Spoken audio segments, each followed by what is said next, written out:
9 heures sur TV Finance et sur Boursorama. Merci d'être avec nous et on commence avec l'ouverture de la bourse, une tendance plutôt légèrement en baisse apparemment. Nous retrouvons Christophe Douane qui est consultant indépendant chez Buy Trading au téléphone. Bonjour Christophe. Bonjour Géraldine. Alors c'est plutôt une tendance qui se profile plutôt en baisse, c'est ça, pour les marchés européens? Oui, tout à fait. On a une préouverture toujours à 0,30. On ne va pas tarder à côté, mais on va certainement donc ouvrir en baisse de 0,3.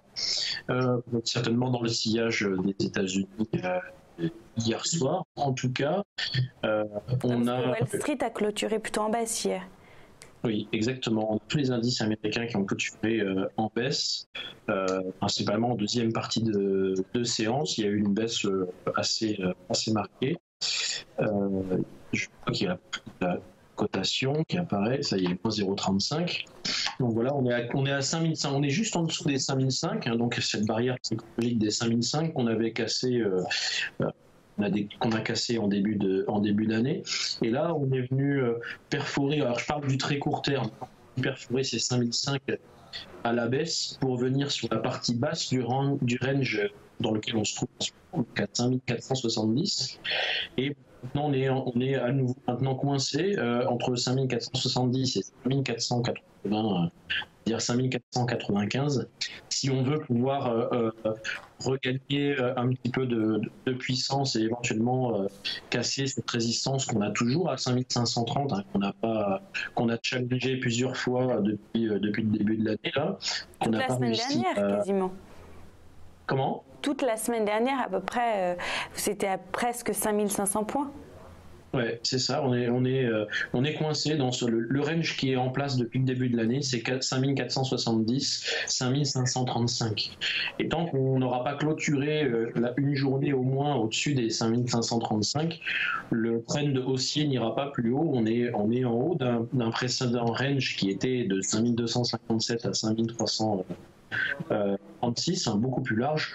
Donc, si jamais on venait à casser aujourd'hui la zone des 5470, hein, c'est celle-là qu'il faut absolument surveiller pour aujourd'hui. Si on vient à casser cette zone des 5470, on pourrait redescendre en direction des 5427, qui est la zone qu'on a cassée, la résistance qu'on a cassée, qui est devenue qui n'est pas encore support pour l'instant. Donc on pourrait venir tester ces 5427 si jamais on cassait ces 5470.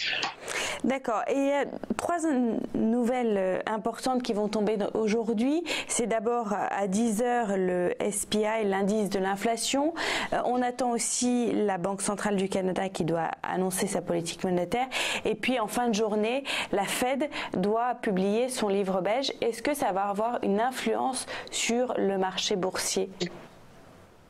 Alors, ce type de news, oui, sont tout à fait influentes sur les marchés. Après, la dynamique, savoir s'il va y avoir une vraie dynamique qui va suivre, si les marchés vont suivre des informations qui pourraient être données. En l'occurrence, pour les premières, c'est à 10h, c'est le CPI, donc l'inflation en Europe, hein, qui est donc l'indicateur majeur, puisque c'est l'indicateur l'indicateur de la Banque centrale européenne, c'est celui qui lui permet de piloter sa politique monétaire. Donc évidemment, il va y avoir un focus à 10h sur cette donnée-là. Pour l'instant, on n'attend pas un cas. Donc il n'y a pas de gros mystère autour de cette donnée. En tout cas, c'est un élément important, surtout à la veille de la BCE demain. Et puis, après la Banque du Canada, c'est pas mal regardé aussi par la Fed, puisque c'est un petit peu l'indicateur avancé le Canada et les États-Unis sont relativement bien corrélés en termes de croissance. Donc en tout cas, le Canada est un élément indicateur important pour les États-Unis. Donc ça pourrait aussi venir influencer sur les marchés, mais plutôt l'US et puis la paire USD-CAD. Et puis on a, comme vous l'avez dit, ce soir le livre beige book de la Fed qui donnait quelques indicateurs à venir, en tout cas sur ce qui pourrait être des décisions Fed concernant les futurs de taux. Alors, en attendant la publication de tous ces résultats, on va regarder du côté des palmarès. C'est l'automobile qui est en tête ce matin avec Peugeot, qui a augmenté de 0,28%, suivi de Pernod Ricard, 0,15%, légère hausse du côté de Legrand, 0,06%. Et puis, par contre, du côté des baisses, ça commence avec Carrefour, moins 0,14%. Technif, moins 1,41%.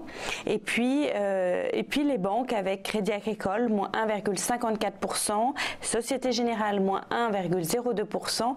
BNP Paribas, moins 1,09%. Donc les banques ce matin sont plutôt en baisse, terminées par Vinci avec moins 0,78%. Je voulais, Christophe, qu'on parle un petit peu de la crypto-monnaie avec le Bitcoin qui montre des signes de faiblesse ce matin et surtout hier, qui a descendu à 10 000 points, donc c'est énorme. Oui, écoutez, c'est vrai que le Bitcoin, c'est en ce moment un gros focus sur les marchés et notamment des particuliers. Donc automatiquement, ça vient, j'ai envie de dire, perturber les équilibres de prix, parce que c'est vraiment la crypto-monnaie qui a le vent en poupe. Il y en a plein des crypto-monnaies, mais vraiment le Bitcoin, c'est celui qui est le plus... Oui. C'est le plus tradé. C'est vrai qu'on a atteint en fin d'année quasiment, oui, on va dire en séance, les 20 000. Et hier, en séance, on a atteint les 10 000. Donc, vous voyez, on a quasiment perdu la moitié en quasiment un mois. Alors, c'est vrai qu'il a été multiplié par 14 en très peu de temps, donc ça va.